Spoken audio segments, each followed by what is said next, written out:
ముఖ్యంగా తెలంగాణ రాష్ట్రంలో ఉన్నటువంటి మాల సమాజానికి జరుగుతున్నటువంటి అన్యాయం మీద, తెలంగాణ రాష్ట్రంలో ఉన్నటువంటి మా మాల విద్యార్థులకు, మాల ఉద్యోగులకు, మాల నిరుద్యోగులకు జరుగుతున్నటువంటి మోసం మీద మరి ఈరోజు సూర్యాపేట జిల్లా కేంద్రంలో ఈ యొక్క విలేకరుల సమావేశం ఏర్పాటు చేయడం జరిగింది.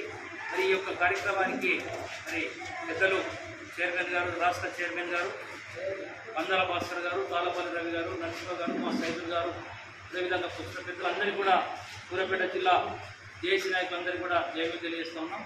ముఖ్యంగా ఏదైతే రాష్ట్ర ముఖ్యమంత్రి గౌరవనీయులు పెద్దలు రేవంత్ రెడ్డి గారు మరి ఎందుకో మాల సమాజం మీద, మరి మాల కులస్తుల మీద ఎందుకో కక్షపూని మరి నమ్మించి తడిబట్టతో గొంతు కోసే విధానాన్ని రేవంత్ రెడ్డి గారు మరి అవలంబిస్తూ ఉన్నారు.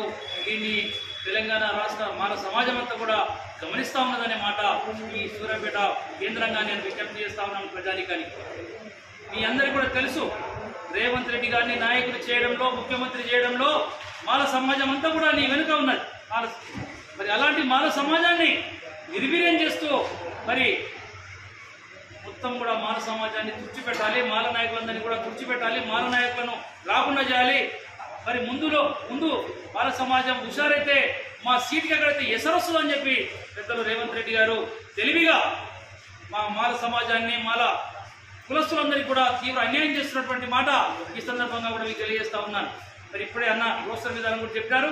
రోస్టర్ విధానంలో ఏమైనా మా మాల విద్యార్థులకు అన్యాయం జరిగి ఏదన్నా జరగరాని మా మాల విద్యార్థులు, నిరుద్యోగులు ఏదన్నా మరి వాళ్ళకి ఇబ్బందులు జరిగితే దీనికి పూర్తిగా రేవంత్ రెడ్డి గారు బాధ్యత వహించాల్సి వస్తుందని చెప్పి తెలంగాణ రాష్ట్ర మాల సంఘాల జేఏసీ తరఫున మేము మరి ప్రజానీకానికి తెలియజేస్తా ఉన్నాం. మరి ఎక్కడైతే ఏ ఉద్యోగాలే లేవు, మరి ఎక్కడ కూడా ఉద్యోగాలు రాని పరిస్థితి ఉన్నది. దీంట్లో మరి రోస్టర్ విధానాన్ని ప్రవేశపెట్టి మాల సమాజానికి అన్యాయం చేస్తున్నటువంటి ఈ రేవంత్ రెడ్డి గారి విషయాలను కూడా ప్రజలందరూ కూడా గమనించాలని చెప్పి మేము విజ్ఞప్తి చేస్తూ ఉన్నాం. మరి మొన్న ఒక్కటే మాట అండి, మొన్న మరి ఏదైతే సుప్రీంకోర్టులో ఎక్కడైతే జడ్జిమెంట్ వస్తూ ఉన్నది వర్గీకరణ చేయాలా వద్దా అనేది, మరి అక్కడ జడ్జిమెంట్ వస్తూ ఉన్నది, ఇక్కడ కాపీ కూడా రాలేదు.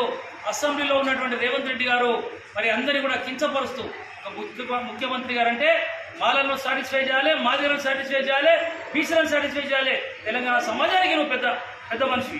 అలాంటిది ఒక్క సమాజాన్ని నెత్తిన పెట్టుకొని మరి మిగతా సమాజాన్ని తొక్కిపెట్టే కార్యక్రమం చేస్తూ ఉన్నావు.